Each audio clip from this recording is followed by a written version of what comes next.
Siguraduhin yung walang nangyayaring masama. Kung hindi, malilintikan kayo sa akin.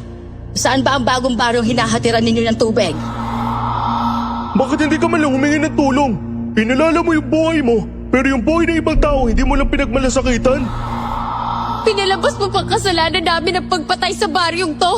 Niligtas ka naming halimaw ka. Dapat sa'yo pinapatay!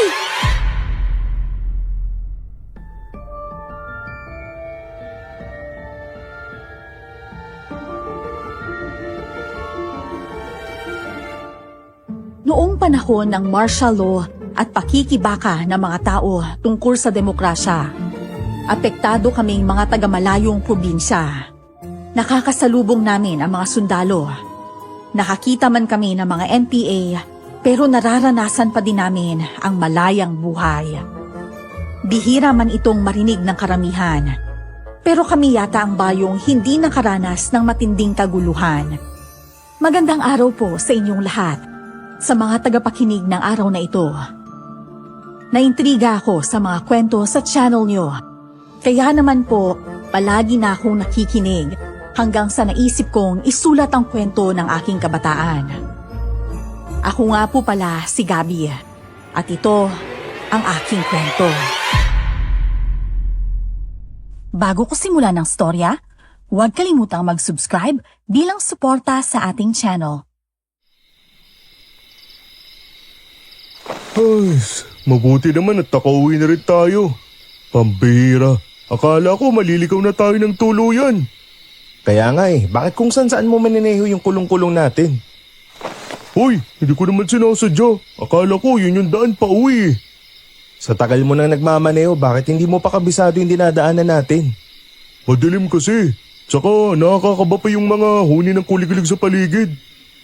Yan ka na naman. Hindi mo kailangan matakot sa mga sundalo kahit sa NPA. Kilala nila yung nagde-deliver ng tubig sa mga karatig baryo natin. Ilang buwan na rin natin silang nakakasalubong, di ba? Hindi naman ako natatakot sa kanila. Ang nakakatakot yung mga nilalang na hindi natin nakikita.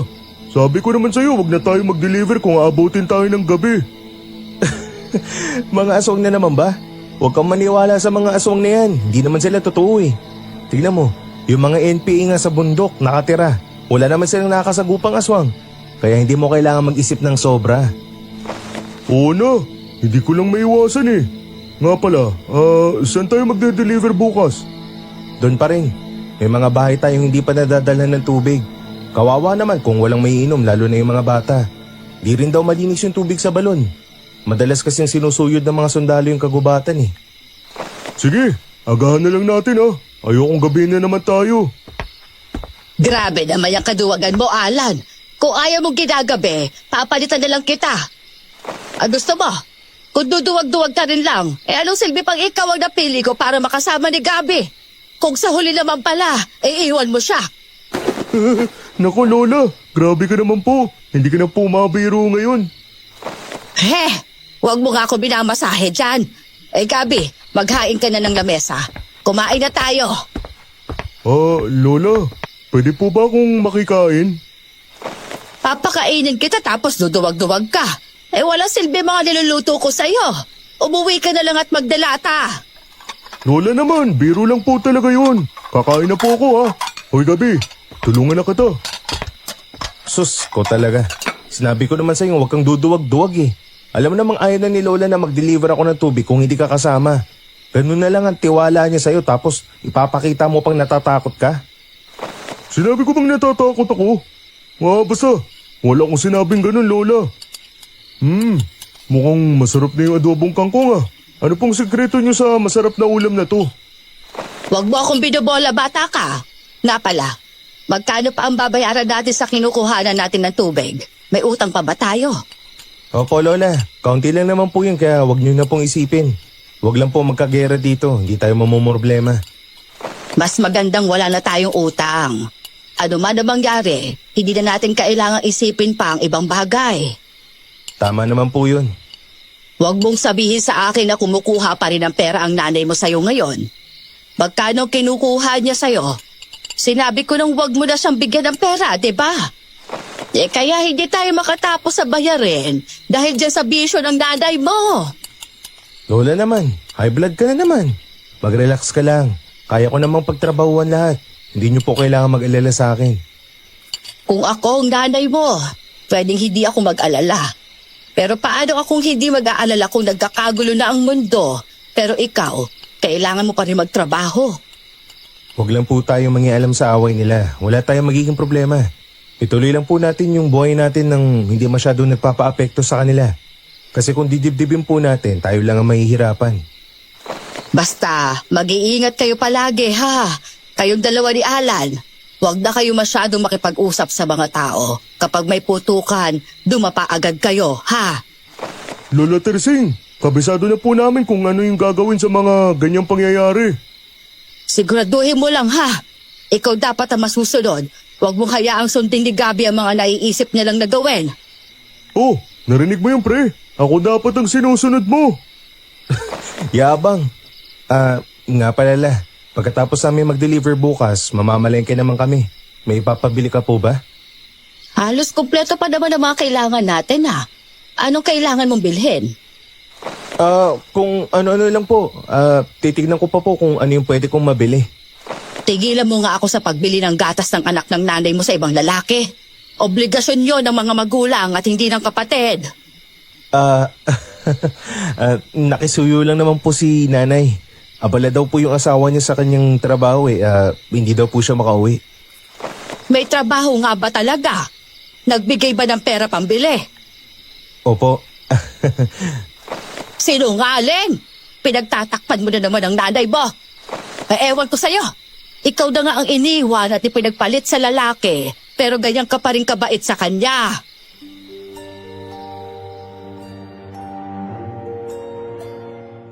Hindi na lang ako nagsalita. Alam ko namang inaalala lang ako ni Lola Teresing. Simula nang ideklara ang martial law, lahat ng tao ay nag-alala.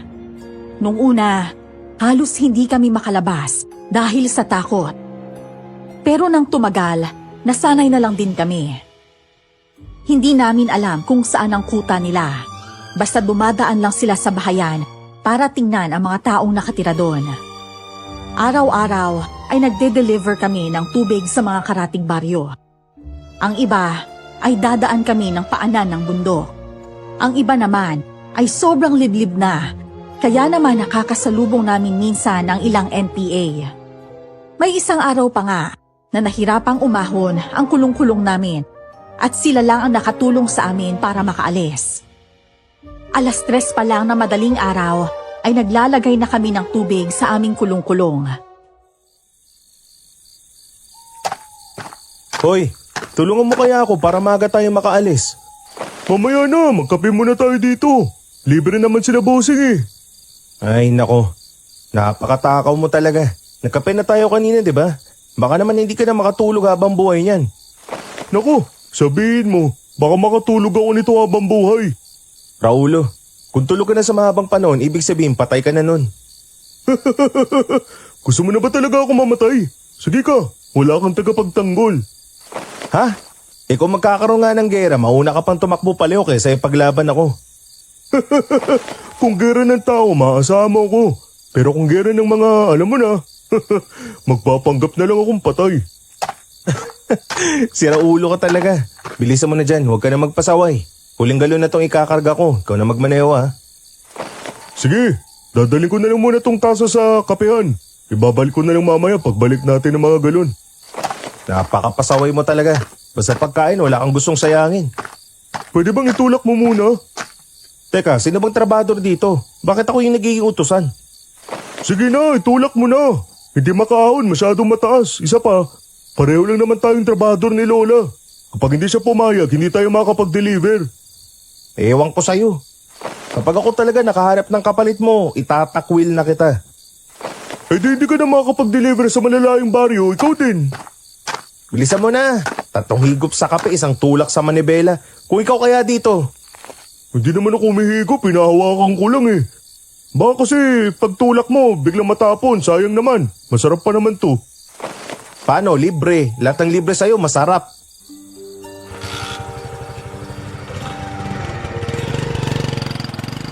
Tumawa lang si Alan sa sinabi ko. Ibinaba niya muna sa gilid ng daan ang tasa ng kape at inayos ang pagtulak sa manibela ng kulong-kulong habang tinutulak ko ito sa likod. Nang maalis na namin sa lubak, binalikan niya ang kape, saka ito ipinatong sa ibabaw ng galon ng tubig. Saka siya nagmaneho paalis ng kinuhanan namin ng tubig. Dumiretso kami sa baryo kung saan kami magde-deliver. May kalayuan yon mula sa aming baryo. Pero tsinatsaga namin kasi kailangan ng pera at trabaho.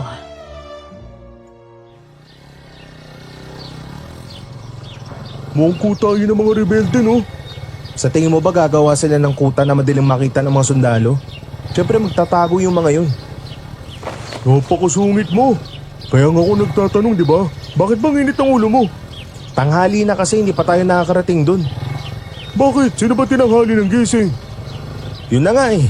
Tapos nakapagchismisan ka pa at nagtagal doon kaysa tulungan ako. Huwag ka nang mainit ang ulo dyan, uwu. Makarating din tayo.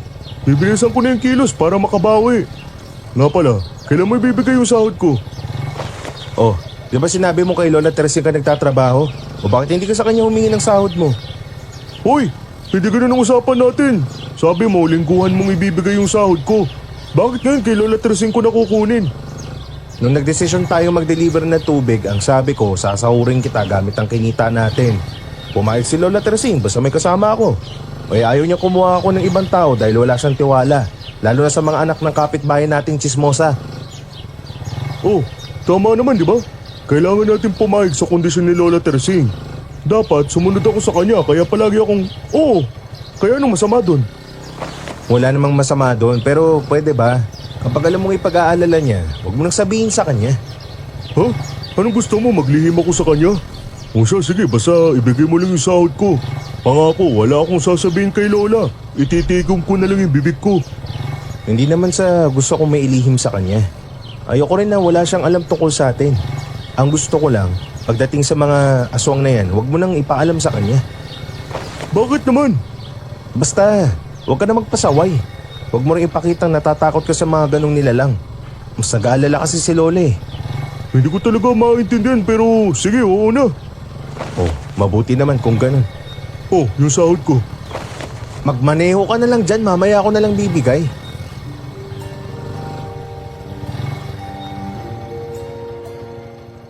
Tuwang-tuwa si Alan habang nagmamaneho.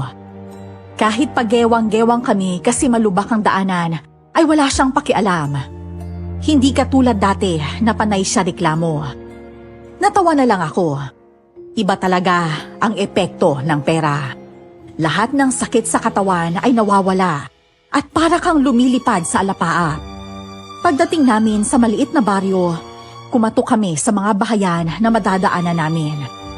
Pagsali namin ng tubig, inaabot din nila ang kanilang bayad. Ganun ang ginawa namin hanggang sumapit ang alauna ng hapon.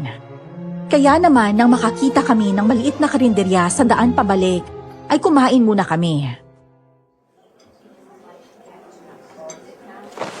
Naubos natin yung mga tubig ngayon ng mas maaga. Dapat libre mo yung pagkain natin ngayon, di ba? Sa sahod ka naman mamaya, bakit kailangan pa kitang ilibre? Libre mo na ako, huwag ka nang buraot dyan. Oo na, sige na. Ang hilig mo talaga magpalibre, lakas mo pa naman kumain. Gab, Ano ba yun? Bakit kailangan maniko? Anong problema mo? tignan mo yun. Ang ganda ng mukha niya pero tinatago niya. Paano mo nakita kung tinatago niya? Sira ulo ka ba? Ito na yung pagkain natin. Kumain ka na lang dyan. Huwag kung saan-saan ka pa nakatingin. Bakit kasi hindi mo tignan yung tinitignan ko? Baka pag nakita mo, humanga ka rin sa ganda niya. Sino ba kasi? Oh, maganda nga siya pero mukha siyang rebelde. Ano? Bakit naman ganyan ka? Hinuhusgan mo agad siya dahil lang sa mukha niya? Sira ka ba? Huwag mo nga lakasan yung boses mo. Tignan mo yung damit niya. Yung mahaba niyang damit. Yung nilalagay niya sa mukha. At yung malaki niyang sombrero. Yan ang madalas suot ng rebelde. Ano? Sandali lang. Magpalit tayo ng upuan, pwede ba? Sira ka ba? Bakit parang natatakot ka? Hindi ba minsan tinutulungan tayo ng mga rebelde? Nung isang araw nga, di ba, naligaw-ligaw tayo, rebelde yung tumulong sa atin? Oo nga, alam ko. Kaya nga medyo natakot ako eh. Tao lang din naman sila. Ganon din yung mga sundalo. Kung inosente at walang ginagawang masama, hindi naman nila sasaktan. Napatunayan naman yun sa halos isang buwan na nila dito, di ba? Teka nga, kanina gandang-ganda ka sa kanya tapos ngayon kinatatakutan mo na. Hala, hindi no. Kung natatakot ka, kumain ka na lang.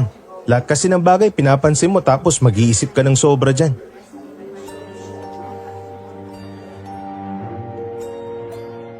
Sumagot pa si Alan sa akin para ipagtanggol ang sarili niya, pero hindi ko na lang pinansin. Pagkatapos naming kumain, ay agad na din kaming umalis. Sinulyapan kong muli ang babaeng kumakain bago umalis. Hindi ko alam, pero pakiramdam ko'y nakita ko na siya. Hindi ko lang maisip kung saan at hindi na din ako nagkaroon ng oras para isipin pa. Kinabukasan, maaga kaming umalis ni Alan. Sobrang sigla niya dahil nakasahod siya pagdating namin sa bahay. Bago sumikat ang araw, nakarating na kami sa isang baryo. Medyo liblib ito, pero mababait ang mga nakatira. Bago pa kami tuluyang makapasok, nakita namin ang mga taong nagkukumpulan. Agad namang nakiusyoso si Alan sa mga ito. Naiwan ako sa kulong-kulong habang hinihintay siya. Hindi din kasi kami makadaan dahil natatakpan ng tao ang daan.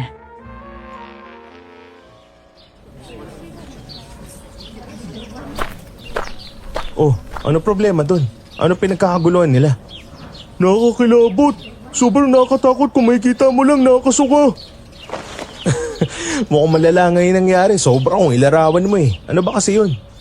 Mga patay na manok. Ano? Ano nangyari? Bakit may patay na manok?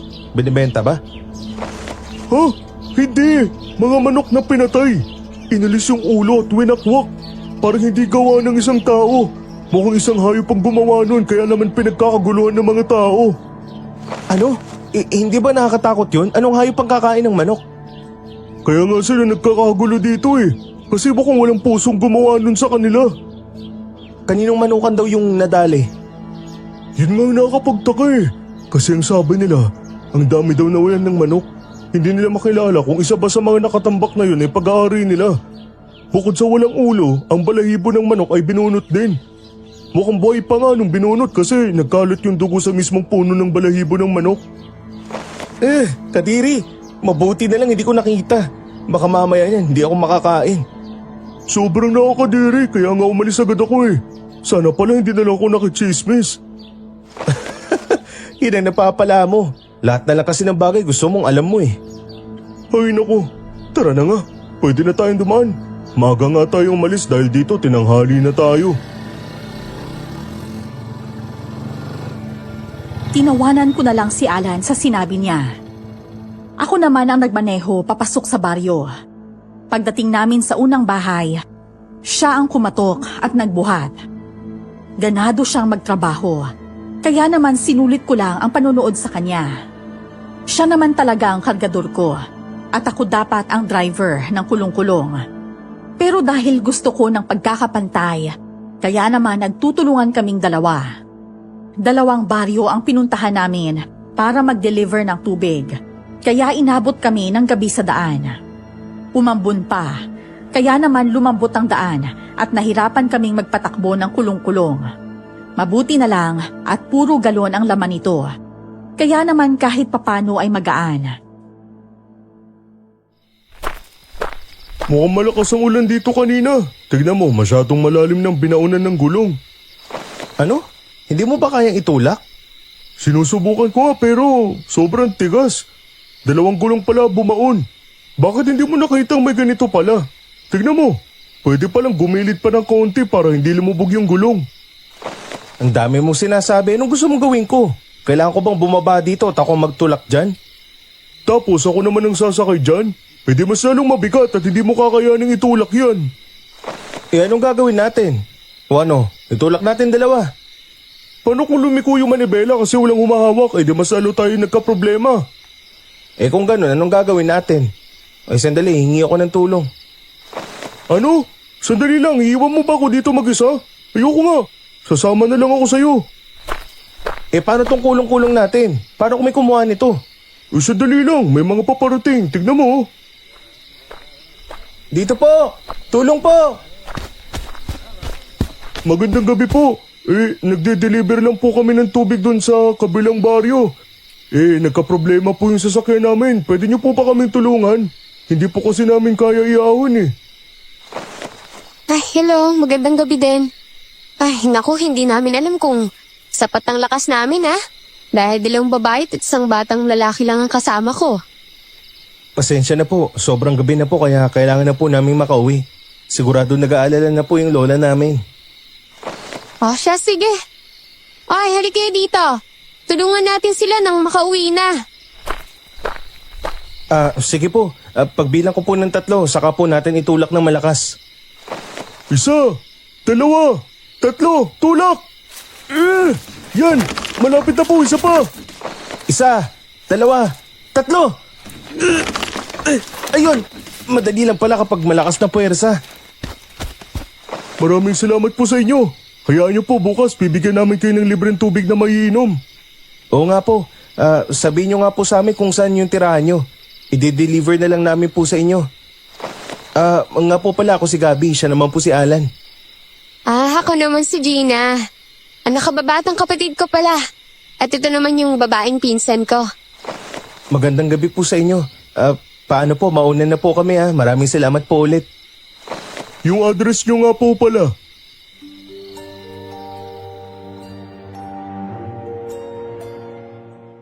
Inalis ni Gina ang kanyang malaking sombrero.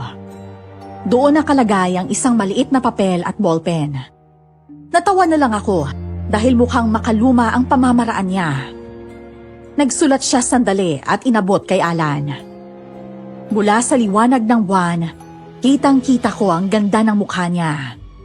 Doon ko siya nakilala. Siya ang babaeng nakasabay naming kumain sa karinderya. Pagkatapos noon ay nagpaalam na kami sa kanila at nagpasalamat. Pagdating namin sa bahay, malalaking sermon ang inabot namin kay Lola. May ganun pala kayong nakita pero binaliwala nyo lang.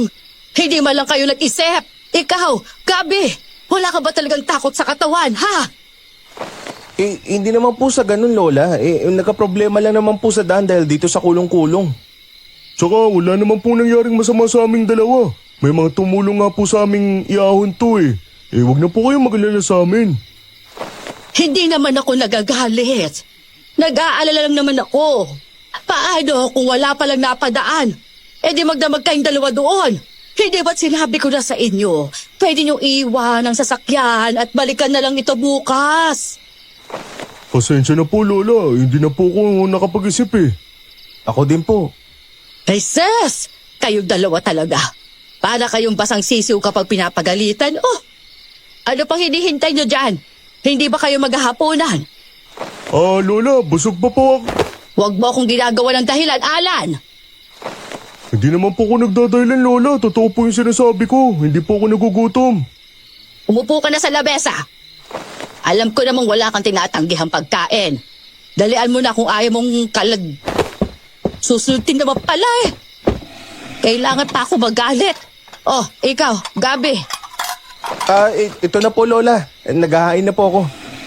Maupo na po kayo. Ako na pong bahala dito. Napakabait mo ngayon ah.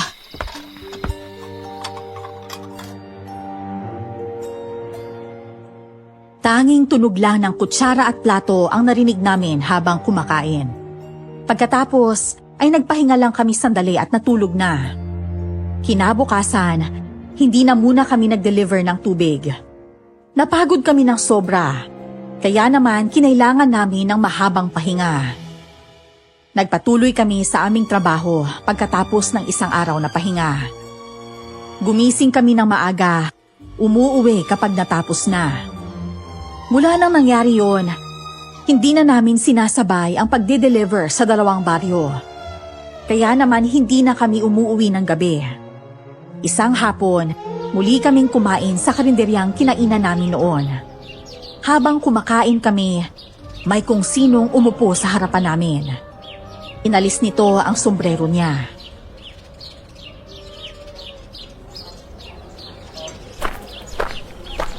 Kumusta kayo? Mukhang ngayon lang ulit kayo nag-away dito ah. Magkakilala kayo? Bakit? Hindi mo na ba siya nakikilala? Alam ko na. Siya yung babaeng rebel, yung nakasabay din nating kumain nung nakaraan dito. Oo, natatandaan ko na. Sira. Bakit? Mali ba? Ang hirap mo palang tulungan. Hindi na nga ako nagalit nang hindi nyo tinupad yung pangako nyong libreng tubig eh. Tapos nakalimutan mo agad ang pagtulong namin sa inyo? Ano? Kayo yung tumulong? Ay nako, pasensya na. Hindi ko natignan yung mukha niyo nung araw na yun eh. Sobra talaga kaming nag-aalala kay Lola na naghihintay sa amin. Ikaw ba Gabi, nakikilala mo siya? Oo naman. Nga pala Gina, pasensya na kung hindi namin kayo nadala ng tubig kinabukasan. Mahabang sermon kasi yung naganap sa bahay kaya hindi kami nakapag-deliver kinabukasan eh. Pwede bang bumawi kami ngayon? Sandali, kukuha lang ako. Ako ang magdadala dun sa amin? Ay, oo nga pala. Pwede bang sumabay kami sa inyo tapos dali namin yung libreng tubig nyo? May natitira pa namang 2 galon dyan. Ibibigay namin sa'yo lahat. Ay, talaga? Kung ganun, maraming salamat ha. Pati itong tanghalian ko. Libre mo na din ba? Oo, siya. Sige, walang problema. Pumili ka lang kung anong gusto mo. Ay, naku, sabi mo yan ha. Sige, pipiliin ko ang pinakamahal at 2 ha. Kaya mo bang ubusin yun? Oo naman no. Sandali lang, pipili lang ako kung anong gusto kong kainin. Bakit ka ganyan? Gusto mo siya ano? Ha? Hindi. Gusto agad. Hindi pa pwedeng bumabawi lang ako. Nakalimutan natin yung pangako natin sa kanya. Kaya naman kung ano yung gusto niya, di ilibre na natin. Simpleng pagkain lang naman. Ito naman, hindi kailangan ipagdamot, no? Wow ha! Bakit ang bait mo naman ngayon? Samantalang pagdating sa akin, nagdadamot ka. Manahimik ka na lang. Oh, nandiyan na siya. Mukhang tinamaan ka na talaga. Sira, huwag kang mag-isip ng ganyan. Manahimik ka na lang dyan kung ayaw mong sapakin kita. Oo na. Eto na. Alam nyo, masarap ang luto dito. Kapag ganitong huli na akong kumain, dito na lang ako pumupunta eh. Nabubusog talaga ako sa dami ng isang takal nila. Nga pala, salamat sa paglibre ng pananghalian, Gabi ah. Walang anuman, pero natanda mo pala yung pangalan ko? Oo naman no. Siya si Alan, di ba? Siya yung kumuha ng address ko pero hindi naman tumupad sa usapan. Hoy, hindi naman. Dadali na nga namin ngayon eh. Naku ba, nagbibiro lang naman ako eh. Huwag mo masyadong dibdibin. Ayos lang. Hindi talaga kita nakikilala kapag suot mo yung sombrerong yan. Bakit nga ba lagi mo suot yan? Siyempre mainit. Kailangan natin ng protection, no? Para hindi naman masira yung balat.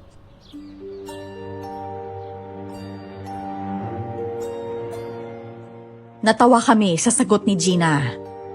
Habang kumakain, ay nagkwentuhan lang kami at nagtawanan. Pagkatapos naming kumain, bago kami umuwi, ay hinatid namin ang libreng tubig na pinangako namin kay Gina. Tumanggi pa nga siya dahil nilibre ko na daw ng pananghalian, pero hindi kami pumayag. Kami ang nangakong hindi natupad, kaya kailangan naming tuparin. Sabado ang sumunod na araw. Kaya naman maaga kaming nag-deliver ng tubig sa karatig baryo namin kahit malapit lamang ito.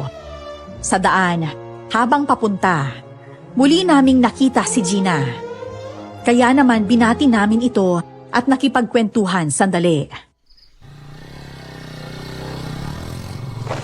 Dito pala kayo nakatira? Hindi ba doon kayo sa kabilang barangay pa? Sa malapit doon sa karinderyang kinainan natin? Oo nga. Napakaaga niyo naman kung pumupunta kayo dito. Nako, maaga talaga nagsisimula ang araw sa katulad namin, no? Sa inyo din naman, di ba? Nakaabot na agad kayo. Nga pala. Siya ang nanay ko, si Nanay Mendez. Nay, sila po yung kinikwento ko sa inyo nung nakaraan. Yung nagbigay ng masarap na tubig.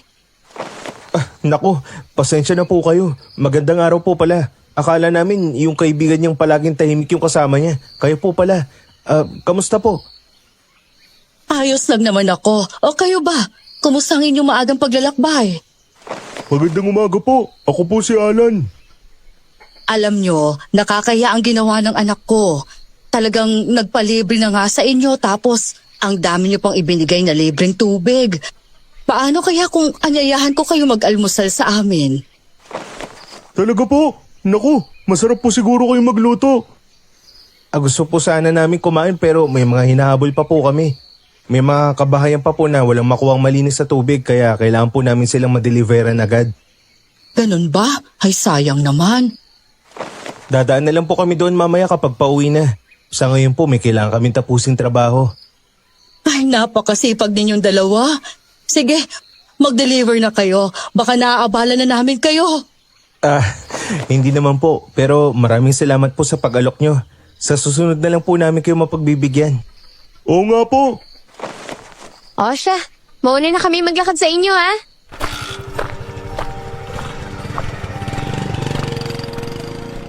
Tumango kaming dalawa ni Alan at magalang na nagpaalam sa mag-ina.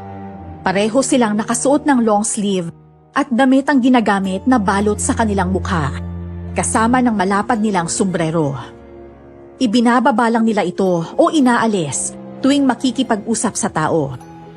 Nung una kong makita si Gina, inisip ko na rebelde siya.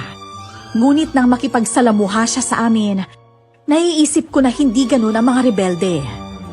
Palagi silang nagtatago at hindi nakikipag-usap sa tao.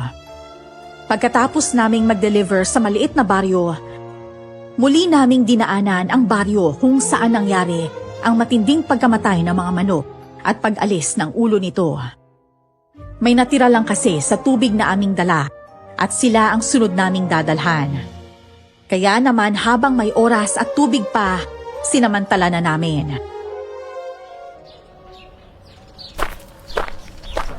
Ang tagal mo nakapagchismisan dun ah. Ano na naman ang nasagap mong chismis? Ayoko na lang pag-usapan. Halika na, paandarin mo na sa susunod na bahay. Talaga? Bakit para namumutla ka yata? Natatakot ka na ba sa mga naririnig mo? May kakaiba talaga sa baryong to simula pa lang. Hindi ko lang masabi kasi baka sabihin mo naduduwag din ako. Sandali lang, ihatid ko lang to kina Gina. Oo nga no, dito din pala sila nakatira. Sige, ikaw na lang ang bumaba. Mukhang gustong-gusto ka naman nilang mag-ini. Aba, nagsiselos ka ba? Halika na, hindi ba sabi natin pagbibigyan natin sila? Bakit hindi tayo pareho magpakita sa kanila? Baka sabihin naman nila sinungaling tayo. Maganda nga yun eh. Sige, mauna ka na. Susunod na lang ako sa'yo. Masarap kumain ng libre kaya samantalayin natin. Magandang araw po, Aling Mendez. Gina, nandiyan ba kayo sa loob? Oo, sandali lang. Oh, kumusta? Napadaan ata kayo. Akala ko doon na kayo sa kabila magdi-deliver eh. Madami kasing natira kaya dinaan na namin dito. Ito kasi yung sunod naming dideliveran bukas. Total, maaga pa po naman kaya diniretso na namin. Nga pala, ito yung libreng tubig para sa inyo. Naku, sandali lang. Kukuha lang ako ng pambayad. Eh, mabuti naman at naabutan nyo kami ngayon dito. Eh, madalas kasi wala kami dito eh. Oo nga eh, matagal na kami nagdi-deliver ng tubig. Hindi pa namin nadadala ng bahay nyo. Palagi nga walang tao eh. Nga pala, huwag mo nang bayaran. Ay, grabe naman. Hanap buhay nyo to, no? Eh, nakakahiya naman kung sasamantalihin namin yung libre. Ayos lang yun. Makakalibre naman kami ng pananghalian eh. Hindi pa ba kayo kumakain, ha? Sandali lang, ha? Sabihan ko lang si nanay. Oh, maupo muna kayo dyan. Naku, hindi na kailangan. 2:00 na rin kasi. Siguradong tapos na kayong mananghalian. Ay, maghintay na nga lang kayo dyan. Pupuntahan ko lang si nanay sa likod. Isa pa niyaya naman kayo ni nanay, diba? Huwag na kayong mahiya. Pinagbibigyan niyo lang naman yung paanyaya niya eh. Walang aalis sa inyo, ha? Mababait yung mga tao dito no? Pero ginagawan pa rin ng masama. Ano sinasabi mo? Ayoko talagang sabihin sa'yo eh kasi nakakakilabot. Alam mo bang madami ang nawawalan ng alagang hayop dito? Kahit aso nawawala. Minsan nga mga batang pasit pa yung kinukuha. Oh? Normal lang mawalan ng alagang hayop lalo na medyo gubat dito. Pero yung mawalan ng bata, hindi ba sobra na yun?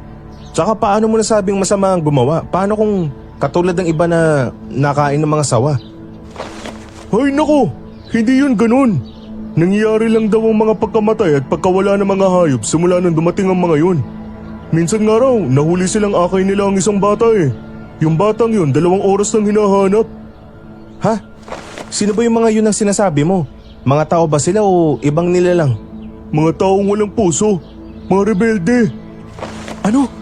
Magdahan-dahan ka nga sa pagkakalat mo Talaga bang rebelde ang pinagbibintangan nila at hindi mga aswang?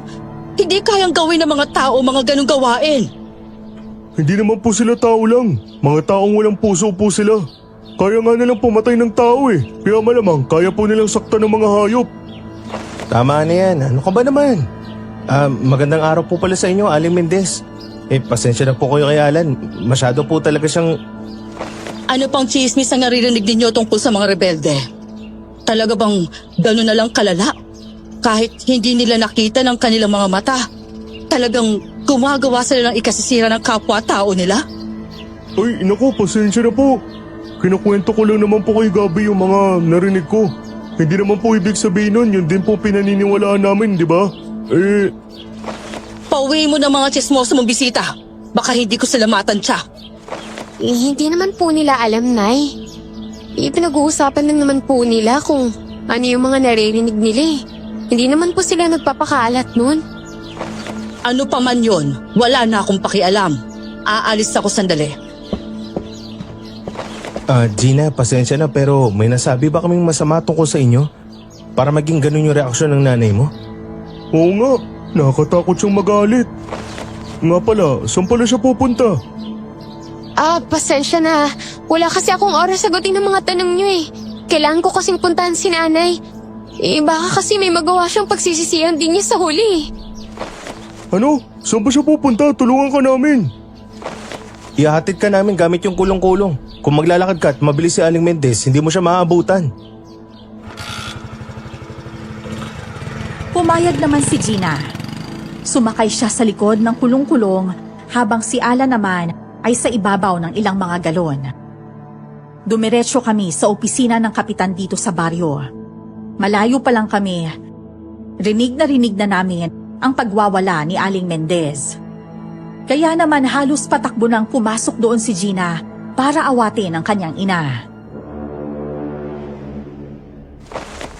Ano ba nangyayari dito, Gina? Bakit ganyan na lang magwala ang nanay mo? Wala akong naiintindihan sa sinasabi niya. Ano ba yun, ha? Pasensya na po ah. Hindi po ba simula pa lang? Alam niyo na pong rebelde kami. Alam niyo ding hindi kami nananakit ng mga tao.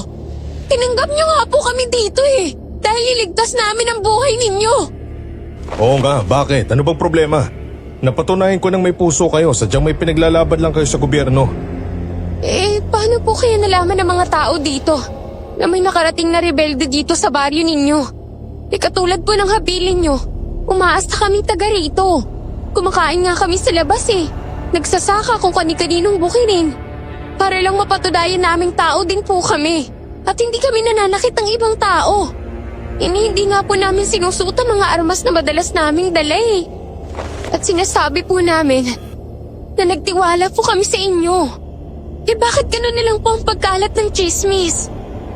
Sandali nga. Ano bang chismis ang sinasabi mo at kanino nyo ba nalaman? Pasensya na po sa pagsapat sa usapan. Ako po kasi yung nagbanggit sa kaibigan ko tungkol doon. Hindi ko naman po alam na sila yung rebeldeng tinutukoy sa chismis. Kasi kung alam ko lang po, di sana hindi na kami nagkwento. Kalalaki mong tao, napaka-chismoso mo. Kayo yung mga taga-deliver ng tubig dito, tama ba? Opo, kami nga po yun. Labas na yun sa trabaho nyo, kaya bakit kailangan nyo ipagkalat? Hindi ba dapat kung ano ang narinig nyo, mananatiling narinig nyo lang? Hindi po namin sadyang sinabi sa kanya. Narinig lang po yun ni Aling Mendez. Sige, lumabas na kayo. Ipapatawag ko kayo mamaya pagkatapos aming makausap ang mag-ina. Kahit gusto pang magpaliwanag ni Alan sa kapitan, ay wala na kaming nagawa. Inalalayan na kasi kami ng 2 tauhan nila palabas. Kesa magsisihan, nanatili na lang kaming tahimik. Ilang sandali pa, lumabas ang mag-ina. Kalmado na si Aling Mendez, habang nakaalalay naman si Gina. Pumasok kami sa loob tulad ng sabi ng tauhan ni Kapitan. Pagdating namin doon, sinabi niyang wag na kaming mag-deliver ng tubig. Isa sa pinakamalakas naming dinideliveran ang baryong to. Kaya malaking kawalan kung papayag na lang kaming hindi mag-deliver. Mahaba-habang usapan ang nangyari. Sa huli, umuwi kami at ikinwento kay Lola Tersing ang nangyari.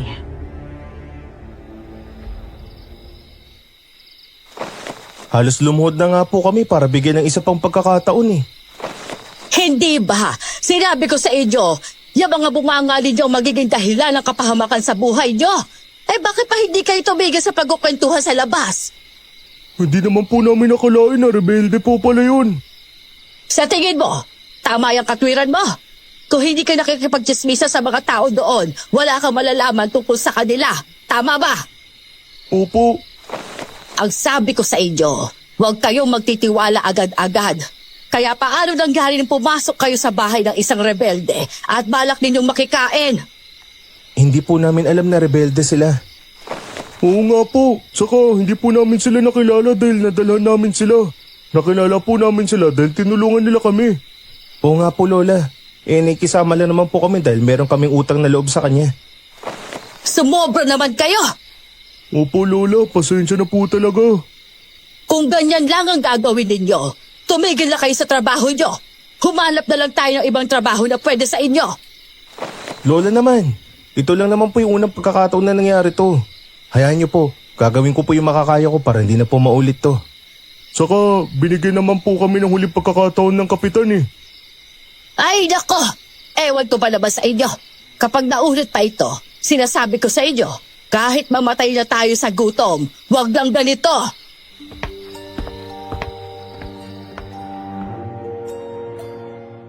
Sumang-ayon kami ni Alan kay Lola. Alam naman naming nag-aalala lang siya. Hindi ako makatulog ng gabing yon. Hindi ko akalaing tama pala ang una kong tingin sa kanya. Rebelde nga talaga siya. Mabait naman sila, pero hindi ko alam kung bakit nabagabag ako ng ganito. Kinabukasan, hindi na kami muling nag-deliver sa baryong yon.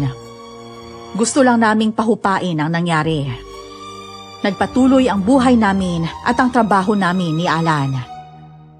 Makalipas ang 1 linggo, araw na babalik kami sa baryong yon. Kahit kinakabahan, pinagpatuloy namin ang pag-deliver ng tubig. Inaalala namin ang mga taong kailangan ng malinis na inumin.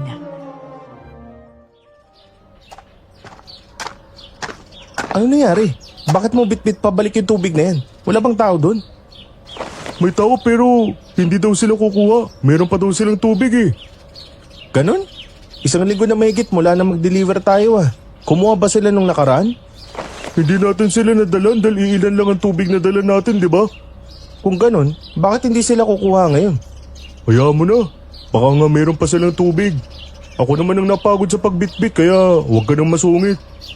Doon na lang tayo sa kasunod. Tinawagan mo na ba yung bahay sa tapat? Kinatok ko na pero hindi naman sumasagot. Nung pinakaramdaman ko yung pinto, mukhang may tao naman sa loob. Ha? Ano nangyayari? Sobrang kakaiba naman yata to. Kaya nga, iniinis ako eh. Sumakay ka na, may inis lang ako.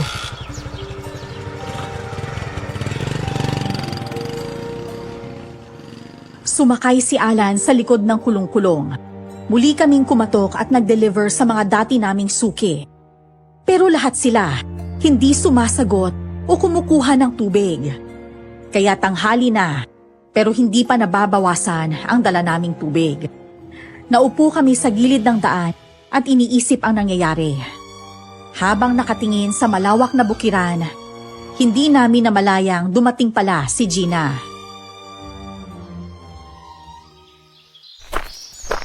Ba, parang ang lalim ng iniisip niyo ah. Hindi niyo napansin na nandito na kami. Nga pala. Ngayon pa lang ba kayo magdi-deliver? Ikaw pala Gina.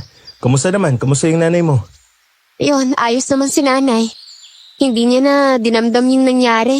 Isa pa, hindi naman kami palaging nandun eh. Umuuwi lang kami kapag kailangan ng mga kapatid kong matulog ng maayos. Mabuti naman kung ganun. Nakakahiya talaga yung nangyari. Oo nga, nakaya talaga sa inyo. Pasensya na talaga. Ay naku, ano ba yan? Sinabi ko naman sa inyo na ayos lang yun eh. Ah, nga pala. Bakit nga pa kayo tinanghali? Kanina pa kami naglilibot-libot dito para maghatid ng tubig pero lahat ng mga dati naming suki hindi na kumuha. Sa tingin mo ba may ibang nagde-deliver ng tubig dito? Naku, hindi din napapansin kung meron bang ganun eh. Eh, ang alam ko, wala naman. Kung gano'n, nakakapagtaka. Ano ang mga tao dito? Pwede ko makain at uminom na tubig? 2 linggo na yatang hindi ko makuha yung iba eh. Nako, gusto mo bang alamin natin yung dahilan nila? Huwag na. Baka ikapahamak mo pa yan kapag nagkataon. Ayaw naming ilagay pa kayo sa kapahamakan. May hinala na rin ako sa nangyari. Ha? Ano yun? Ayaw ni Kapitan na mag-deliver tayo ulit ng tubig dito. Dahil nagmakaawa tayo, pumayag siyang mag-deliver pa rin. Yun nga lang, sa mga araw na wala tayo, malamang may nangyari. Sa tingin ko, may ginawa si Kapitan. Sinasabi mo bang siniraan tayo ng kapitan? Kung wala nang kukuha ng tubig sa atin, edi wala na tayong magagawa dito. Pero hindi ba masyadong mabigat naman yata yun? Kabuhayan niyo na yung inalis niya eh. Hindi ba dapat magalit kayo? May kasalanan din naman kami kaya wag na. Makaayaw din ng Kapitan na masira ang katahimikan ng baryo. Kung palagi kami nandito, nakikinig sa mga tsismisan at magiging simula ng kaguluhan, magkakaproblema lang siya. Pangmatagalang solusyon ang ginawa niya. Putulin ang puno. Ha? Sobrang labo naman nun, no? Hindi kayo ang ugat, kundi ang totoong gumagawa ng masama ang dahilan kung bakit maraming patay na manok. At kung bakit may mga nawawalang tao man o alagang hayop, no? Hindi ba yun dapat ang putulin? Tama si Gina, Gabi. Hindi naman siguro ganun kabigat ang ginawa ko. Hindi ko intensyon na makasira ng katahimikan sa baryong to. Hindi ko nga alam na sila pala yung pinagchichismisan. Hindi ba dapat ang mga chismosa ang patigilin sa paggawa ng kwento kung walang sapat na ebidensya? Tama rin naman ang sinabi mo pero hayaan mo na. Humanap na lang tayo ng ibang baryo magiging kapalit ng nawala. Siguradong maraming baryo dyan na nangangailangan ng tubig. Nako, tama. Huwag din natin ipilit ang sarili natin, oh, sa mga bagay na hindi tayo pwede. Kaya mo, Gabi, palagi kami naglilibot sa mga liblib na lugar. Kapag may nakita kaming baryo, ituturo namin sa'yo. Talaga? Bakit nga pala kayo nag-iikot? Trabaho naming magbatsyag ng palihim eh. Pero madalas pa rin kami nakikisalamuha sa maraming tao. Minsan kasi, kahit walang ginagawa, basta rebelde, pinapatay ng mga sundalo eh. Ang maganda lang sa lugar natin, iilan lang ang sundalo dahil malayo mismo ang sentro ng gera. Delikado pala talaga ang ginagawa nyo. Naintindihan ko na kung bakit ganun na lang ang reaksyon ng nanay mo. Simpleng salita lang pala pwedeng ikamatay nyo. Oo, kaya pinagbawalan din kaming makipagkaibigan habang lumalaki. Bawal kaming makilala o maturo kung saan nakatira. Kaya madami kaming pinupuntahan. Tandaan na nga siguro ang dahilan kung bakit palagi tayo nagsasalubong eh. Kaya pala kahit saang baryo kami pumunta, nandun din kayo. Iniikot nyo pala talagang probinsya natin. Siya nga pala. Masyado na kaming matagal dito. Mauna na kami ha. Sa susunod na pagkikita natin. Sana may matulong na kami. Maraming salamat ulit. Pasensya na ha. Paulit-ulit talaga kayong magkaibigan. Sinabi ko na ngang ayos lang eh. Kaya hindi nyo na kailangan damdamin pa yun. Sige na. Mauna na kami. Paalam.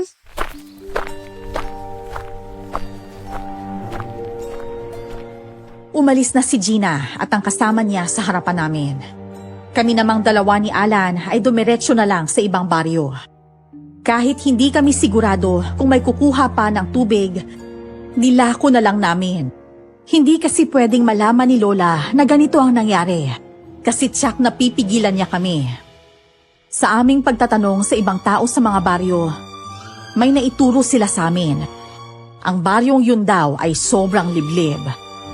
Malalayo ang bahayan sa isa't isa, pero may mga tao naman daw. Wala pa nga daw sundalong nagagawi ron. Doon daw ay isang albularyo ang namumuno. Kaya pinuntahan namin yon. Dumaan kami sa masukal na bahagi dahil yun ang pinakamadaling daan. Habang nasa daan kami, nasalubong namin ang isang kumpul ng rebelde. Nakayuko naman kami nang dumaan sila sa aming harapan.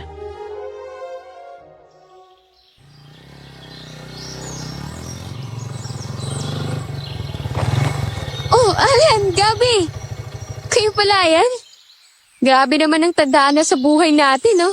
Talagang palagi tayong pinagtatagpo. Gina, Aling Mendez, magandang araw po sa inyong lahat. Siya nga pala. Tatay ko nga pala to. Tapos, mga kasamahan namin.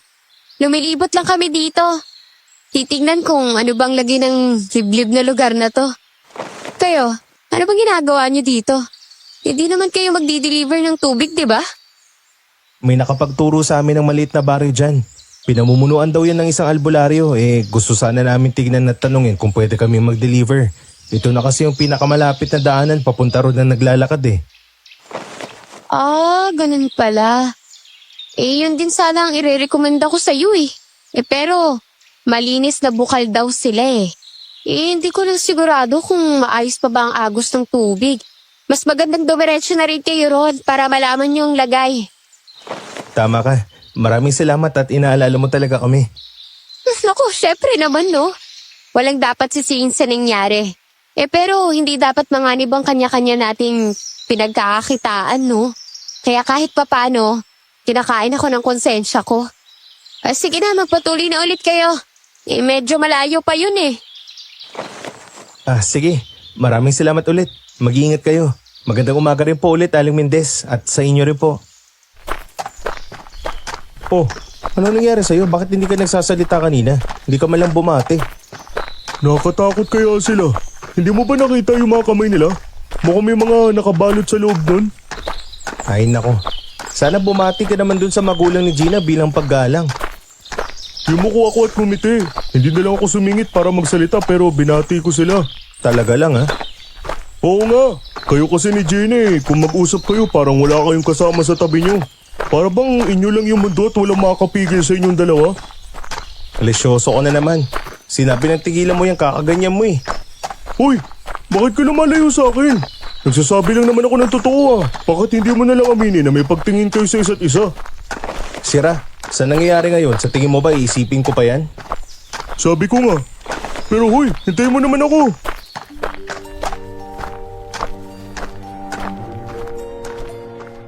Nagpatuloy ako sa paglalakad. Hindi nagtagal ay nakarating na kami doon. Nakausap namin ang mabait na matandang albularyo, si Lolo Tanding. Sinabi niyang wala naman daw masama kung malinis na tubig ang ide-deliver namin. Yun nga lang daw, hindi niya pwedeng pilitin ang mga taong bumili dahil ang iba daw ay pagsasaka lang ang trabaho. Kaya naman naisipan naming makipagpalitan na lang at may nakausap kaming pumayag sa ganun. Tuwing 3 araw kami magdadala sa kanila ng tubig. Hindi kasi sila kumukuha ng madami dahil hindi naman daw pera ang binabayad nila. Iniisip nila kami at nahihiya din sa amin. Kaya naman, tinanggap na lang namin yon. Malubak, malayo, at sobrang liblib na ng dadaanan namin. Pero itinuloy pa din namin para sa mga taong natuwa sa malinis na tubig. Isa pa, tuwang-tuwa din si Lola sa mga sariwang gulay na mula sa kanila. Mabuti naman at dadagdagan kayo ng isang baryong dadalhan. Masasarap ang mga gulay na kapalit ng tubig. Hindi na tayo mamroblema sa mga pang-ulam natin araw-araw. Oh, nga pala. Sigurado ba kayong kaya ninyong dalhin lahat? Ilan na ba ang hinahatiran ninyo? Ganun pa rin po, Lola. Wala naman po nagbago bukod sa mahabang lakbayin. Sabi nga po nila kapag may nawala, may darating na magandang biyaya. Anong sinabi mo? Nawalan kayo ng isang baryo. Kaya kayo nagpursige kahit malayo yun. Opo Lola, yung sa kapitan, hindi na namin pinilit mag-deliver doon. Baka po kasi kung ano pang mangyari sa amin eh. Nirerespeto lang po namin kung ano yung gusto nila. Ayaw din naman po namin mag-alala kayo kung palagi kaming nandun. Totoo ba yung sinasabi mo? Wala bang nangyaring masama sa inyo doon? Naku Lola, totoo po yun. Kung ganon, bakit hindi ninyo sinabi sa akin? Hindi po ba namin nasabi sa inyo? Naku, pasensya na po Lola. Naging abala kami sa isang barong yun kaya nakalimutan yata namin sabihin sa inyo. Siguraduhin yung walang nangyayaring masama. Kung hindi, malilintikan kayo sa akin. Saan ba ang bagong barong hinahatiran ninyo ng tubig? Yung baryo po dyan sa kanlurang bahagi. Yung malawak na parang. Pinamumunuan po yan ng albularyo. Ano? Delikado ang daan papunta doon. Alam niyo bang walang masyado nagpupunta roon? Yung mga sundalo nga, baka hindi rin nagagawi sa baryong yon. Kung ganun, di ligtas po kami mula sa gera ng sundalo at mga rebelde. Hindi po ba maganda naman yun? Anong maganda roon? Kung wala masyadong pumupunta, pwedeng pugad yun ng mga nilalang mula sa kadiliman. Bakit hindi niyo muna kasi ako sinabihan? Lola, kung may albularyo doon, siguradong walang aswang. Hindi po ba magkaaway ang mga yun? Pasaway ka talagang bata ka. Sino nagsabi sa'yo magkaaway? Sila pa nga madalas magkakampi laban sa mga ordinaryong taong katulad natin. Kaya paano mo nasasabi yan, ha? Hindi na ako sumagot. Alam ko kasing sermon lang ang aabutan namin kay Lola. Isa pa, kung may aswang man doon, mag-iingat na lang kami. Hindi kami pupunta ng madaling araw at uuwi ng gabi na. Konti lang ang hahatira namin, kaya naman hindi kami magtatagal sa pagbibigay ng tubig sa mga yon. Mabuti na lang at naniwala si Lola, pero hindi siya nakampante. Binigyan niya kami ng mga pangontra sa aswang. May bawang at asin tuloy kami sa kulong-kulong na nakasabit. Meron din sa aming mga bulsa. Isang hapon, habang malapit nang lumubog ang araw, napahinto ang sasakyan namin dahil sa malaking nakaharang sa daan. Bumaba kami para itabi. Gabi, sabi mo nga sa akin na mali na ikita natin. Sabihin mo hindi totoo to. Pero may insekto sa ulo niya. May sumisip-sip sa bungo niya. Ano? Ayoko dyan. Bahala ka, hindi na ako lalapit. Kung hindi natin to alisin dito, hindi tayo makakadaan. Ano nga alisin? Sira ulo ka ba? Bakit naman natin naalisin? Gamit yung kamay natin? Yung bangkay na nilalamon ng insekto? Anong gagawin natin? Paano tayo aalis sa lugar na to, Aber? Iwan na lang natin yung kulong-kulong dito. Paano kung pagbintangan tayo? Baka sabihin nila tayo pumatay sa taong yan. Bumalik tayo kay Tatang, yung albularyo. Sigurado may itutulong yun sa atin. Halika na, dali. Ano? Hindi naman niya mabubuhat yung bangkay, kaya anong tulong ang ibibigay nila sa atin? Huwag kang maingay, may paparating. Ano? Baka makulong tayo nito. Walang ebidensya na nabangga natin yan. Tsaka bangkay na siya nang dumating tayo. Dito po, tulong! May bangkay po dito! Oh, Gabi, Alan, kayo pala. Ano nangyari? Nalugog na naman ba kayo sa lubak? Wala namang ulan na. Paano naging malambot ang lupa? Gina, wala kaming alam dyan. Dumaan kami kanina, wala pa yan. Ngayon, nandyan na siya at nakabalandra. Ano ba yan? Puno ng saging? Ay, halik kayo. Tulungan niyo akong buhatin to. Alisin natin sa daan. Hindi, bangkay yan. Ano? Malabo kasi ang paningin ko eh. Lalo na sa gabi. Tabi nga, tignan ko. Si tatay! Nang sabihin niya yon, napaatras siya patalikod. Kasunod ng pagbagsak niya sa lupa. Umiyak na siya. Kaya naman inalalayan ko siya. Ang tatlong kasamahan naman niya ay sinuring mabuti ang bangkay. Nagawa pa nila itong hawakan na kinatakot ko. Hiniram nila ang kulong-kulong para dalhin ang bangkay sa kanilang kuta. Kaya naman ibinaba namin ang mga galon at nilagay sa damuhan para itago. Ayaw ko sanang sumakay sa kulong-kulong na kasama ng bangkay, pero wala kaming nagawa. Patuloy sa pag-iyak si Gina at hindi naman namin siya magawang tanungin. Malayo ang kanilang kuta. Nasa paanan na kami ng bundok nang tumigil. Sa kanila binuhat ang bangkay. Aalis na sana kami, pero ayaw bumitaw ni Gina kahit kinukuha na siya ng kasamahan niya. Kaya naman wala akong nagawa kundi dalhin siya pataas ng bundok. Maging si Alan ay nakahawak sa akin. Kayo daw ang nakakita ng bangkay ng asawa ko. Pasensya na kayo kung natakot ko kayo. Ayos lang naman po kami. Kaso baka naghihintay na yung lola namin sa bahay.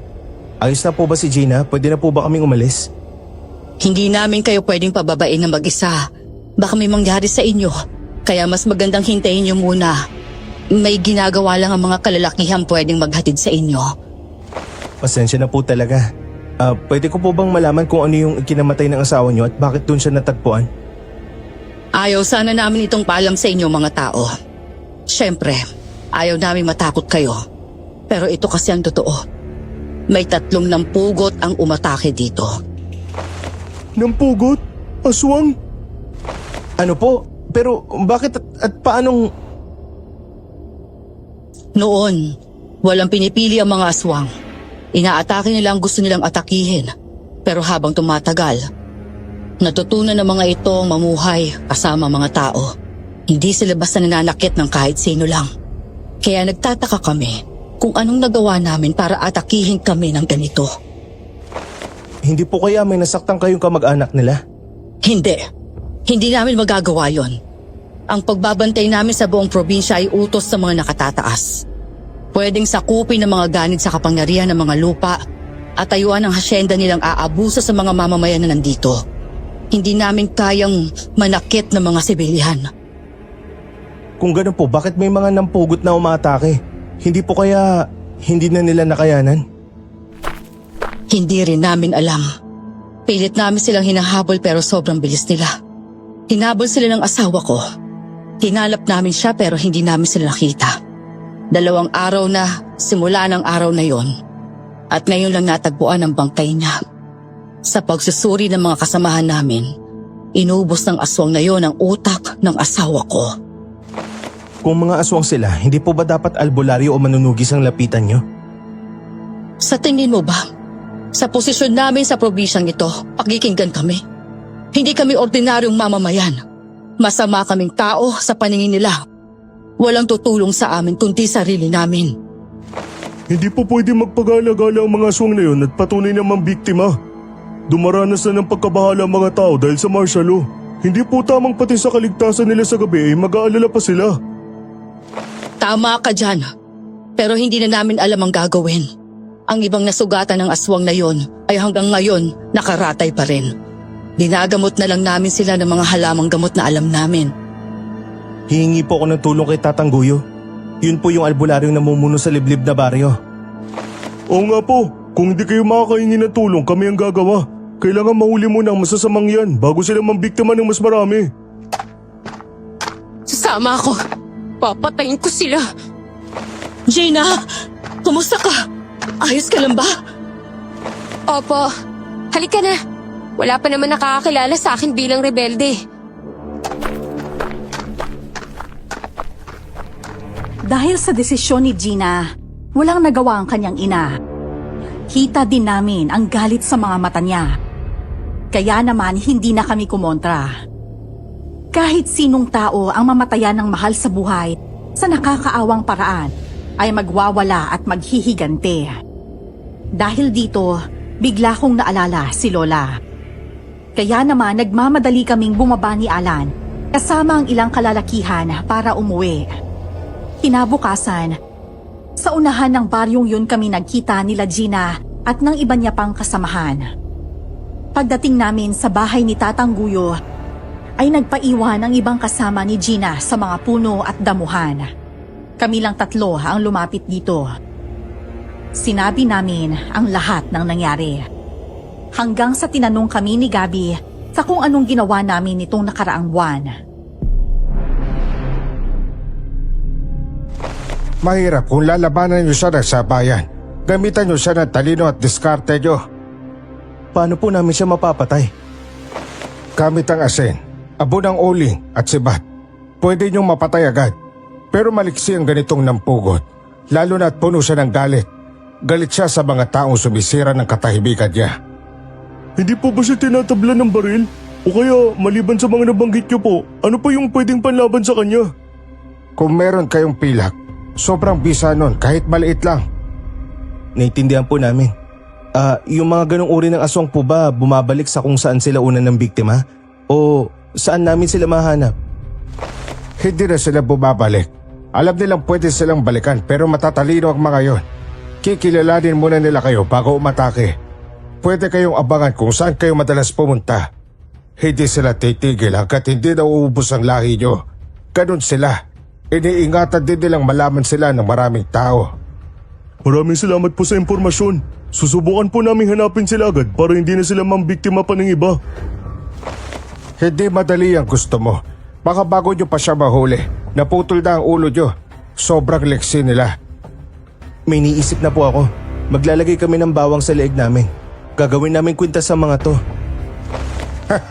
Matalino ka, Iho. Tama yon. Pero ang bawang na buo at hindi nababalatan ay masakit lang sa ilong nila.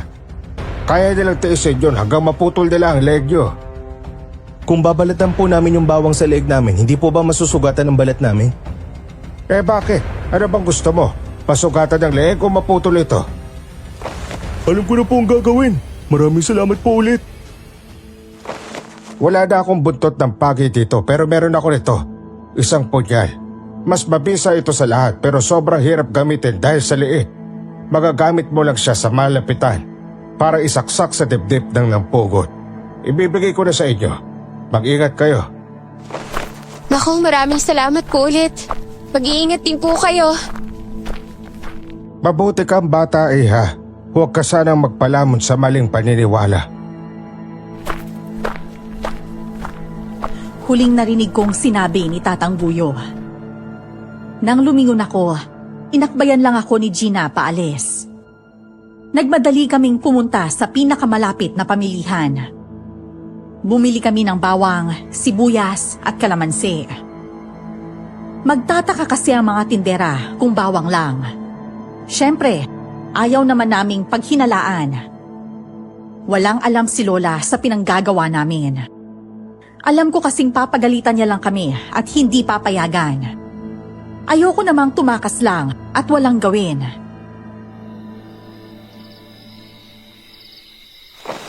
Maraming salamat sa mga damit na binigay nyo. Mabuti na lang at kasya sa leeg namin ang mga manggas nito. Para hindi direkta ang bawang sa balat natin. Nga pala, Gina, saan kayo unang inatake ng nampugot? Sa bahay. Pauwi kami nun. Doon sa kabilang baryo. Saan naman ang pangalawa? Dito. Yun nga lang. Inabos sila ng tatay ko. Kaya napalayo ang sagupaan dito. Sa tingin mo, saan sila nag-aabang ngayon? May isa pa kaming kuta. Tapos may isa pang baryo malapit dito ang tinitirhan namin. Kung kilala niya kami, siguradong alam niya rin ang bahay namin yun. Saan tayo pupunta? Anong oras kayo inatake ng nampugot na yun? 3:00 ng madaling araw. Ano? Paano namin tatakasan si Lola? Siguradong mag-aalala yun kung hindi kami uuwi. Bantayan na lang natin. Saka tayo umalis kapag madaling araw na tulog na siya. Kasarapan na ng tulog niya yun. Aabangan na lang namin kayo sa labasan ha. Hindi kasi pwedeng lumabas kayo ng ganyang oras eh. Pwedeng mahuli kayo ng mga sundalo o nampugot mismo ang makahuli sa inyo. Sige, pasensya na ha. Masyadong komplikado kasi kung malalaman ng lola namin. Baka siya naman ang atakihin sa puso kapag nalaman niyang sasagupa kami sa isang kakaibang nilalang. Sige, maghihintay kami sa labas. Sanay naman kaming magtago at maghintay eh.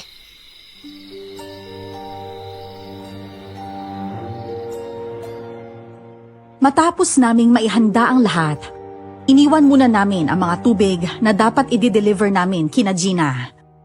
Umuwi kami, kumain at nagpahinga, pero walang tulog sa amin ni Alan.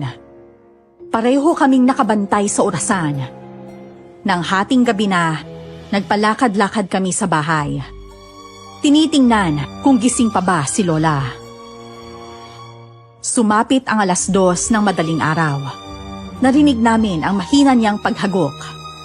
Kaya naman kinuha namin ang pagkakataong yon na lumabas ng bahay.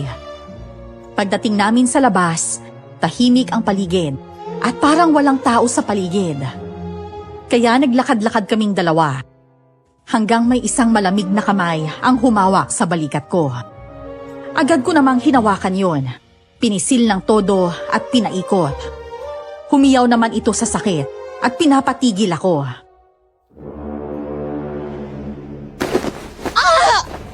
Arin naman! Grabe ka naman!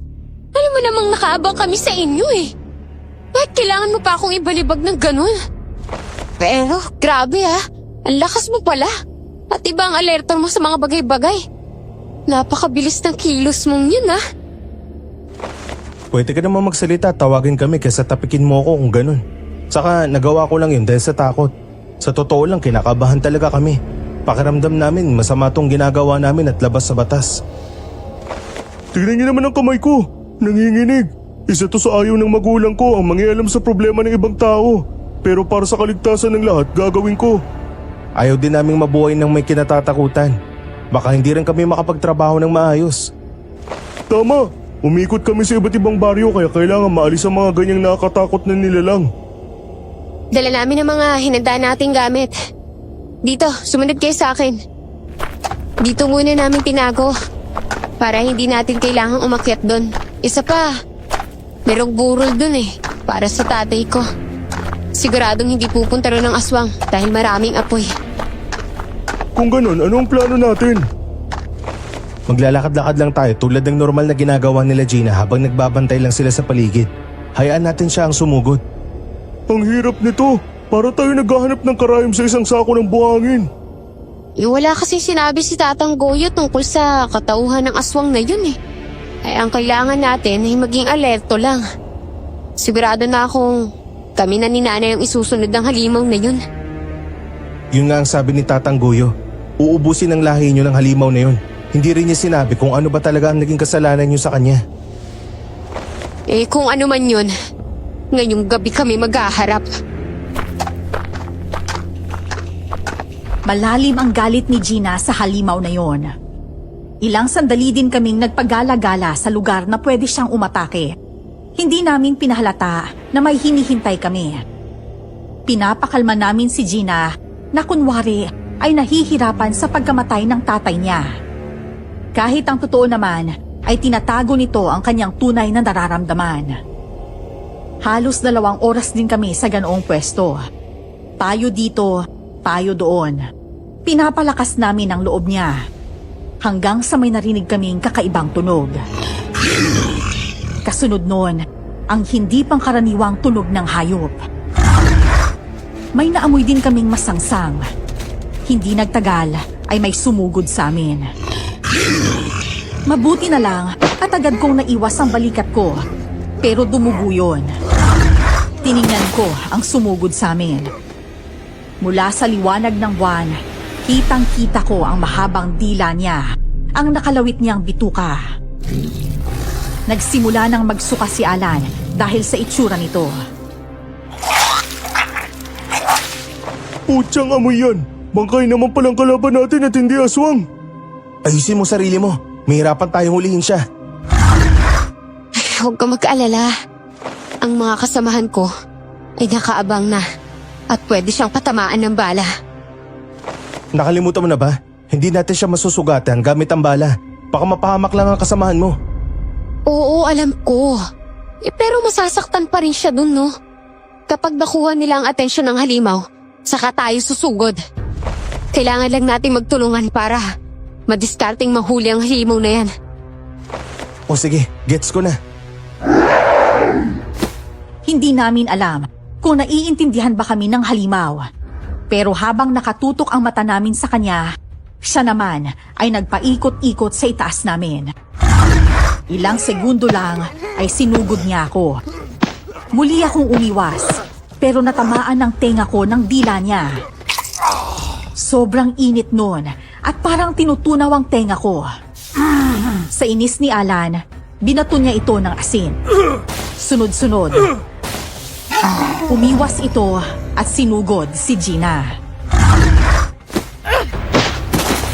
Narinig namin ang panghalimaw nitong tawa habang hawak ang noo ng babaeng kasama namin. Pipili-piti na sana niya ito nang sinipa siya ni Alan. Lahat kami ay nagulat sa sipang yon. Dahil din sa gulat at takot, nawala ng malay si Gina. Mabuti na lang nasalo ko ang ulo niya bago tumama kung saan. Saka ako tumulong kay Alan dahil balak ng kagatin ng halimaw ang sipi niya. Panay kasi ang sigaw niya habang nakapikit dahil sobrang lakas ng hawak nito sa paa niya. Susugurin ko na sana nang may marinig akong dalawang magkasunod na tunog ng baril. Bago pa ako madala sa nararamdaman ko, lumapit ako at sinaksak siya gamit ang punyal. Sa kasamaang palad, hindi malalim ang naging baon ko, kaya naman nagawa niyang lumipad palayo. Sinundan ko siya habang ang ilang kasamahan ni Gina ay lumapit para tulungan sila. Amoy lang ng halimaw ang sinundan ko dahil sobrang bilis niya. Nang makalagpas ako sa isang bahagi ng gubat na walang amoy, doon ko napagtanto na nasugatan ko siya ng malala at nagtatago lang siya. Kaya naman hinanap ko siya. Tahimik akong naglakad habang patuloy na inaamoy ang paligid. Hanggang sa marinig ko ang mahinang pagdaing. Kapitan Henry, anong ginagawa niyo dito? Tulong! Ano pong sabi niyo? Madaling araw na po kayo, bakit kayo nandito? Tulong! Tulong, bakit po? Ano po bang nararamdaman niyo? Ano po ba kasing nangyari sa inyo? Ayos lang po ba nahawakan ko kayo? Wag! Gabi, ano meron dyan? Nahuli mo ba ang halimaw na yon, ha? Alan, ayos ka lang ba? Nandito si Kapitan. Nangihingi ng tulong pero ayaw niyang hawakan ko siya. Kapitan Henry, siya yung nanira sa atin kaya wala tayong suki sa baryo niya. Ano ginagawa niya dito? Hindi ko rin alam. Nangihina siya at para may saksak sa dibdib niya. Ano? Hindi ba doon mo rin nasaksak ang halimaw? Kapitan, ikaw ba ang halimaw na ng pugot? Sa likod niyo! Malinaw ang sigaw ni Kapitan Henry. Kaya naman napadapa kaming dalawa sa lupa. Nabigla kaming dalawa doon, kaya naman nahawakan ng halimaw ang leeg ko. Mabuti na lang at may bawang na nakapalibot doon. Kaya naman nabitawan niya ako. Bumagsak siya sa lupa. Halatang nasaktan ko siya, kaya nanghihina na siya.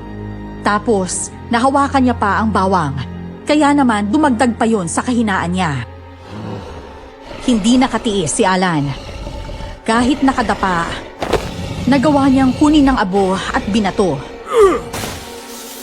Kahit konti lang ang napunta sa nampugot, ay nasaktan pa din ito. Hindi siya nakalipad. Kaya nang bumangon kami, sinaboy namin sa mukha niya ang lahat ng abong uling. Binuhos din namin ang mga natitirang asin. Saka namin siya sinindihan ng apoy. Habang lumiliyab siya sa apoy, dumating si Gina. Muli naming tinulungan si Kapitan Henry palabas ng gubat.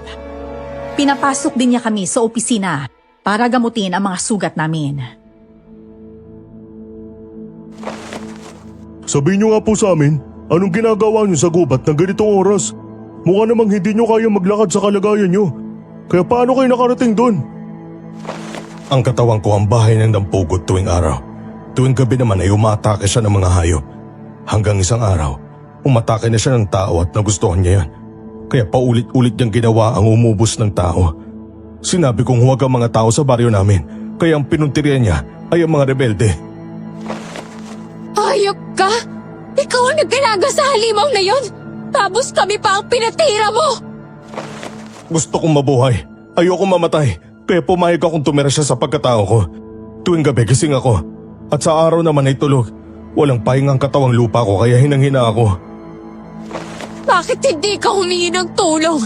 Pinalabas mo pang kasalanan namin ang pagpatay sa baryong to. At sa pangalawang pagkakataon, niligtas ka naming halimaw ka! Dapat sa'yo pinapatay! Teka sandali, ibaba niyo muna yung mga baril niyo, minahon lang kayo. Sige, tatanggapin ko kung anong hatol niyo sa akin. Alam kong hindi ako pwedeng mabuhay. Kasi kung tutuusin, naging pagkatao ko yun. Ibig sabihin, ang nagpakalat ng chismis na ang mga rebelde ang kumukuha ng mga alagang hayop dito, ayun ang pugot. Pero ang totoo, walang ibang ginawa ang mga rebelde kundi tulungan ng mga sibilyan. Kaya may nakita ang mga tao na hawak ang isang rebelde ang bata dahil lumabas ito sa baryo. Oo, ganun na nga ang ginagawa ng ate ko. Hindi kami nananakit ng sibilyan. Tapos ang nagpakalat ng chismis para walang kumuhang tubig sa amin ay ang mga sibilyan? Pasensya na talaga. Wala akong nagawa. Sa totoo lang, mula nang mawalan ng supply ng tubig, may mga namatay na rin. Kinain ng nampugot ang utak nila. Naknang, bakit hindi ka man lang humingi ng tulong?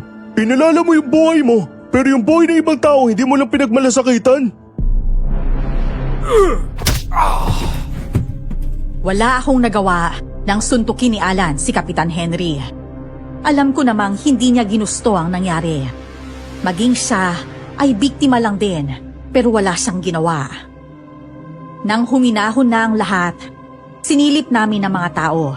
Lahat sila ay uhaw sa malinis na tubig. Kaya ang mga tinagong tubig ay pinakuha namin sa mga kalalakihan. Mabuti na lang at piniling manahimik ng mga biktima. Hindi dahil kinukonsinte, kundi dahil ayaw nilang magtanim ng takot sa puso ng mga tao sa baryo. Nang masakit na sa balat ang sikat ng araw, saka lang kami natauhan ni Alan. Ang lola namin ay siguradong gising na. Siguradong magwawala yon kapag nakita niyang wala kami sa loob ng kwarto namin. Pagdating namin sa bahay, 2 pinggan ng asin ang nasa pintuan. Isang tanong, isang sagot. Kapag hindi nasagot, lalakad ng nakaluhod sa asin. Ganon din kapag hindi ko nagustuhan. Lola naman, uuwi muna ako. Tumayo ka ng tuwid o ang nanay mo magpapahakbangin ko dyan. Lola, magpapaliwanag po ako. Sasabihin ko po yung... Manahimik! Unang tanong, sino sa inyo ang may girlfriend na? Si Gabi po. Lola, wala po. Wala po akong kasintahan. Saka bakit naman po yun yung tanong nyo? Luhod! Lumuhod ka riyan. Sunod na tanong, kung hindi ka galing sa girlfriend nyo, kanino kayo natulog? Lola, hindi po kami natulog. Wala pa po kami tulog, Lola. Kung ganon, anong ginawa nyo magdamag, Aber? Lola, magpapaliwanag po ako.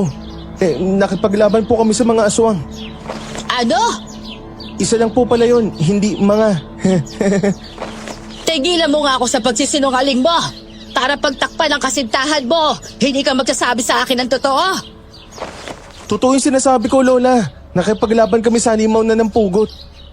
At itinago nyo sa akin ang ganitong bagay? Bakit, ha? Ano ako dito? Tao sa posporo? Susunod na kung ano ang gusto ninyong mangyari? Hindi naman po sa ganun. Kahapon lang po ng hapon namin nalaman na gusto po namin tumulong. Ayaw po namin pigilan nyo kami kaya hindi namin sinabi sa inyo kagabi. Balak po namin sabihin sa inyo ngayon. Ikaw, Alan, hindi ba ikaw ang pinagbantay ko kay Gabi? Bakit wala kang masabi? Ano, naiihi ka na ba sa takot? Lola, madami na po kasing nabiktima yung halimaw na yun eh. Gusto lang po namin tumulong. Hindi po kasi namin makayanan na nagde-deliver kami ng tubig sa mga baryo habang natatakot. Hindi ko kayo pinipigilan sa gusto ninyong gawin sa buhay. Hindi ko sinasabing huwag kayong tumulong. Ang akin lang, paano kung napahamak kayo? Di maghihintay ako rito ng dilat. Pinaghandaan naman po namin ang lahat. Hindi niyo naman po kailangan mag-alala. Malakas naman po kaming makapaglaban. Napatay po namin kaya ito po, nakauwi kami. Oo nga po, Lola. Hindi niyo na po kailangan mag-alala sa amin. Paanong hindi, ha? Habang buhay yung maaalala ang mga karanasan nyong yan. Araw-araw kayo bumultuhin dyan sa panaginip ninyo. Naiintindihan nyo ba yon? Hindi po yan, Lola. Gagawin ko po ang lahat para hindi na kami maapektuhan ng nakaraan. 2 oras din kaming nakaluhod sa asin bilang parusa sa aming paglihim. Pagkatapos ay sabay-sabay kaming kumain. Ipinaliwanag ni Lola na naging trauma niya ang karanasan sa aswang, kaya ayaw niyang mangyari sa amin yon. Naintindihan naman namin yon, kaya humingi kami ng paumanhin. 1 linggo din kaming hindi nag-deliver ng tubig. Nang babalik na sana kami, nagdeklara naman ng gyera. Kaya naman, nagtago lang kami sa loob ng bahay. Lumabas lang kami nang may sundalong nag-anunsyo na tapos na ang martial law. Hinanap namin noon ang pamilya ni Gina, pero hindi na namin nakita. Naging maayos naman ang pamamalakad ni Kapitan sa kanyang baryo. Ang mga natural na tubig na pinagkukunan ng mga baryo ay dumaloy na din. Wala na kasing mga sundalo o rebelde sa itaas ng mundo. Kaya sariwa at sagana na itong umaagos sa mga kabahayan.